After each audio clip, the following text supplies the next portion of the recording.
I wanted to set out to make despelote, to make like a game about soccer that was different to the normal like vision of like traditional soccer games. I wanted to capture a kind of vision of soccer that was more like you're playing with your friends in like the streets in like your neighborhood. We were thinking about setting it in like 2001, which was this like important moment in Ecuador's history, and it was the first time that Ecuador qualified to the World Cup.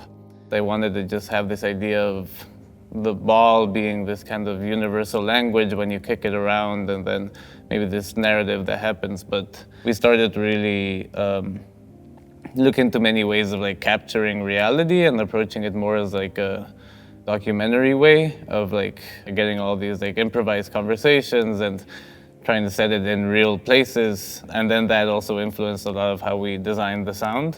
And then it took 7 years to figure out how to make that all work. The visual style was designed by Sebastián Valbuena, who is an artist from Ecuador. He would like take pictures of buildings around the city, around Quito, and then create like very simple models that had like the textures projected onto these models. It allowed us to use like all these models that aren't super clean, but because it all looks like kind of grainy in the background and kind of simulating this idea of like kind of nostalgia and like this kind of memory, then that really helped to like tie it all together. We decided that all the characters were going to be just hand-drawn, and we're kind of going to be billboarded on the world. And then everything else also that maybe brings the attention to the player will also be hand-drawn. Mechanically, it worked because the player immediately would be drawn to these hand-drawn elements. The most important thing for me was having the mix logic of the game sort of reflect the story that we were trying to tell and the gameplay priorities. So the ball was the first thing that should always be the most central in the mix. And then secondarily, the dialogue should be something that is audible.